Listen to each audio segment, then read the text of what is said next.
CKD patient எந்த இடத்துல சிறப்பான சிகிச்சை கொடுக்கறாங்க அப்படின்னு சொல்லிட்டு தேடிட்டு இருக்கீங்களா? நீங்க இப்ப எடுக்கிற சிகிச்சையோடு சேர்த்து சித்தா ஆயுர்வேதால அற்புதமான சிகிச்சை இருக்கு. சித்தாவுல 4448க்கும் சிறப்பான சிகிச்சைகள் சித்த மருத்துவர்கள், பாரம்பரிய மருத்துவர்கள் கொடுத்துட்டு வராங்க. அருகில் நீங்க இருந்தீங்கன்னா அங்க இருக்கிற சித்தா டாக்டர்களையோ பாரம்பரிய வைத்தியர்களையோ போய் பார்த்து அதுக்கான சிகிச்சை எடுத்துக்கோங்க. கிட்னி ஃபெயிலருக்கு சிறப்பான சிகிச்சைகள் சித்த மருத்துவத்தில் இருக்கு, பயப்பட வேண்டாம்.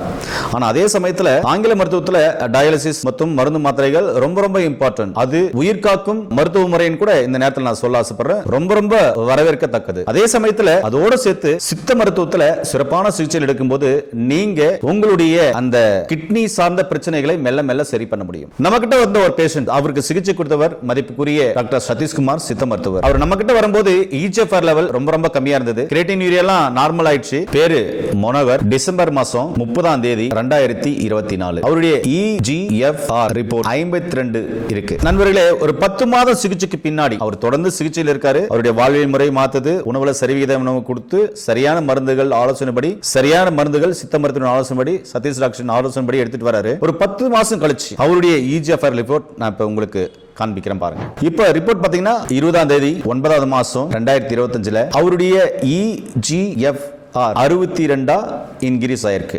அடுத்தது ஒரு 4 மாதங்களுக்கு மேலாக அவர் சிகிச்சை எடுத்த பின்னாடி ரொம்ப ரொம்ப அற்புதமா அந்த EGFR லெவல் இன்கிரீஸ் ஆகிறத நீங்க கண்கூடா பார்க்கலாம். அந்த ரிப்போர்ட்டை பாருங்க. 17ஆம் தேதி 2வது மாசம் 2026 அவருடைய EGFR ரிப்போர்ட் 85. நண்பர்களே, EGFR கம்மியா இருந்த அந்த ரிப்போர்ட்டையும் EGFR ஒரு வருஷத்துக்கு மேல சிகிச்சை எடுத்த பின்னாடி 85 உயர்ந்திருக்கிற ரிப்போர்ட்டையும் நீங்க கண்கூடா பாக்குறீங்க. இப்போ அந்த பேஷண்ட் ரொம்ப அற்புதமா நலமா இருக்கார். நான் இதுல இருந்து உங்களுக்கு என்ன சொல்ல வரேன்னா, நீங்க எடுக்கிற மருந்து மாத்திரைகளோட, டயாலிசிஸோட, சித்த ஆயுர்வேத மருந்துகளோட அதெல்லாம் கண்டிப்பா தேவை, அதெல்லாம் எடுத்துக்கோங்க. அதோட சேர்த்து சித்த மருத்துவத்துல இதுக்கான சிறப்பான சிகிச்சை இருக்கு. சரியான இடத்துல நீங்க போய் எடுத்து தொடர்ந்து அவங்கள ஃபாலோ பண்ணுங்கன்னு தான் சொல்றேன்.